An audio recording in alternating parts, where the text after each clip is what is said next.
नमस्कार प्रिय भक्तों, आप सभी का दिन शुभ और मंगलमय हो। आज आप सुनिए पुरुषोत्तम मास की कथा। अध्याय 5।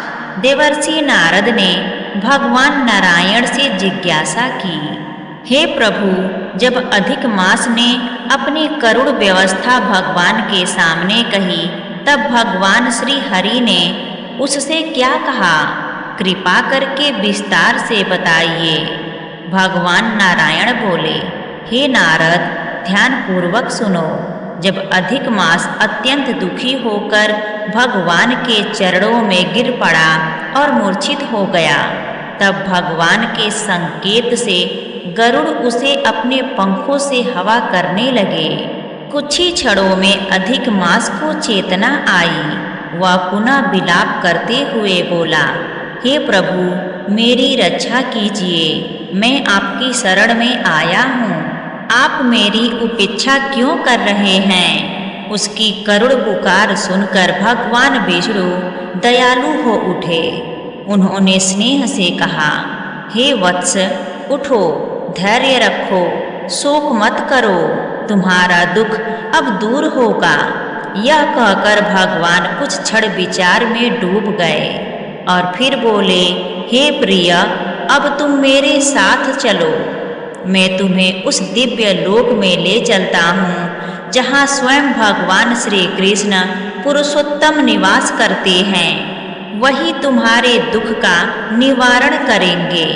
इसके बाद भगवान विष्णु अधिक मास का हाथ पकड़कर उसे गोकुल ले गए। यह गोकुल अत्यंत दिव्य और अलौकिक स्थान है, जहाँ केवल प्रकाश ही प्रकाश है। जैसे करोड़ों सूर्य एक साथ चमक रहे हों। वह लोक सभी लोकों से श्रेष्ठ, नित्य और परम आनंद से परिपूर्ण है। गोकुल का वर्णन करते हुए बताया गया कि वहाँ की भूमि रत्नों से बनी हुई है। चारों ओर अद्भुत प्रकाश और सौंदर्य व्याप्त है। वहाँ न कोई रोग है, न शोक, न मृत्यु का भय। सिर्फ शांति और आनंद ही आनंद है। उस दिव्य लोक के नीचे वैकुंठ और शिवलोक स्थित हैं, जहाँ भगवान विष्णु और भगवान शिव अपने अपने भक्तों के साथ निवास करते हैं। गोकुल के भीतर एक अद्भुत ज्योति विराजमान है, जो परमानंद का स्रोत है। उसी ज्योति के मध्य में भगवान श्री कृष्ण का दिव्य स्वरूप प्रकट होता है। उनका रूप अत्यंत मनोहर है। श्याम वर्ण, कमल के समान नेत्र, मधुर मुस्कान, हाथ में मुरली, पीतांबर धारण किए हुए वरमाला से सुशोभित है। उनके मुख की आभा करोड़ों चंद्रमाओं के समान शीतल और आकर्षक है। भगवान श्री कृष्ण वहाँ रासमंडल के मध्य विराजमान हैं। चारों ओर गोपियाँ और भक्तगण हैं। वे पूर्ण परम ब्रह्मा, समस्त सृष्टि के आधार और सभी आनंदों के स्रोत हैं। वे भक्तों पर असीम कृपा करने वाले सर्वशक्तिमान हैं। भगवान विष्णु अधिक मास को उसी गोकुल में लेकर पहुँचे, ताकि वह स्वयं श्री कृष्ण के दर्शन कर सके और अपनी पीड़ा से मुक्त हो सके। यह दृश्य अत्यंत दिव्य और अद्भुत था। सूत जी कहते हैं, इस प्रकार भगवान नारायण ने यह अद्भुत कथा कहकर कुछ समय के लिए मौन धारण किया। यह सुनकर नारद मुनि अत्यंत उत्सुक हो उठे और आगे की कथा जानने के लिए पुनः प्रश्न करने लगे।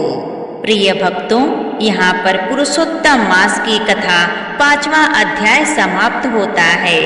अब सुनिए पुरुषोत्तम मास की कथा 6वां अध्याय। देवर्षि नारद ने भगवान नारायण से विनम्रता पूर्वक पूछा, हे प्रभु, जब भगवान विष्णु अधिक मास को लेकर गोकुल पहुँचे, तब वहाँ क्या हुआ? कृपा करके विस्तार से हमें बताइए। भगवान नारायण बोले, हे नारद, ध्यान पूर्वक सुनो। जब भगवान विष्णु अधिक मास को साथ लेकर गोकुल पहुँचे, तब उन्होंने दूर से ही उस दिव्य धाम को देखा। वह स्थान मणियों के खंभों से सुशोभित था, अद्भुत प्रकाश से भरा हुआ और अलौकिक तेज से युक्त था।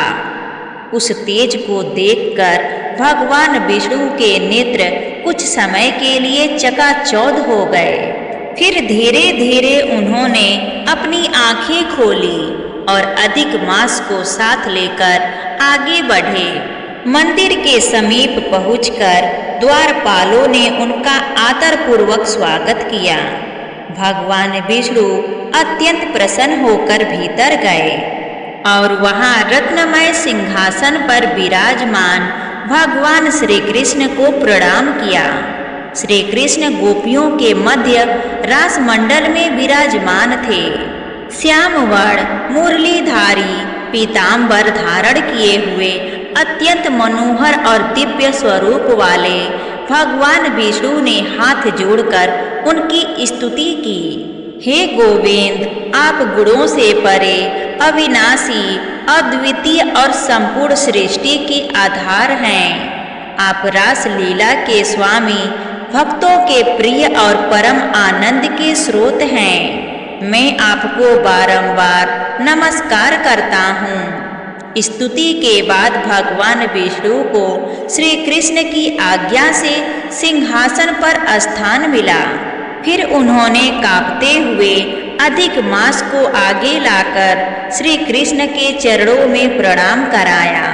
तब भगवान श्री कृष्ण ने आश्चर्य से पूछा, हे विष्णु, यह कौन है? यह यहाँ क्यों आया है और यह इतना दुखी क्यों है? गोकुल में तो कोई भी दुखी नहीं होता, यहाँ तो सब आनंद में रहते हैं, फिर यह रो क्यों रहा है? तब भगवान विष्णु खड़े होकर विनम्रता से बोले, हे प्रभु, यह अधिक मास है, इसका कोई स्वामी नहीं है, इसलिए सभी इसे तुच्छ समझते हैं। इसमें सूर्य की संक्रांति नहीं होती, इस कारण इसे अशुभ और मलमास कहा जाता है। सभी शुभ कार्यों में इसे वर्जित किया जाता है और इसका अपमान किया जाता है। वे आगे बोले, हे नाथ, अन्य सभी मास, काल, ऋतु और संवत्सर अपने अपने स्वामियों के कारण सम्मानित हैं, परंतु यह अकेला और निराश्रित है। इसी कारण यह अत्यंत दुखी होकर मरने तक का विचार कर बैठा था। तब यह मेरी शरण में आया और मैं इसे आपके पास लेकर आया हूँ। इसका दुख अत्यंत गहरा है, जिसे केवल आप ही दूर कर सकते हैं। भगवान विष्णु ने आगे विनती की, हे प्रभु, वेदों में कहा गया है कि आप दूसरों के दुख को सहन नहीं कर सकते। जो आपकी शरण में आता है वह कभी दुखी नहीं रहता। इसलिए आप इस अधिमास पर कृपा कर इसका दुख दूर कीजिए। मेरा यहाँ आना तभी सफल होगा। इतना कहकर भगवान विष्णु हाथ जोड़कर श्री कृष्ण के सामने खड़े हो गए और उनके उत्तर की प्रतीक्षा करने लगे। यह सब सुनकर मुनिगण अत्यंत उत्सुक हो उठे। उन्होंने कहा, हे सूत जी, आप हमें आगे की कथा सुनाइए। भगवान श्री कृष्ण ने इस पर क्या उत्तर दिया? उन्होंने अधिक मास के साथ क्या किया? यहाँ पर आप पुरुषोत्तम मास की कथा 5वां अध्याय और 6वां अध्याय आपने सुनी। आगे की कथा आप 7वें अध्याय में सुनिएगा। प्रिय भक्तों, इस चैनल पर आप बने रहिए पूरी अध्याय सुनने के लिए। अगर आपको यह कथा अच्छी लगी हो तो कमेंट करके हमें ज़रूर बताइए और हमारे चैनल आरवी नई कहानियाँ को सब्सक्राइब करना ना भूलिए। प्रेम से बोलिए, पुरुषोत्तम भगवान की जय, विष्णु भगवान की जय।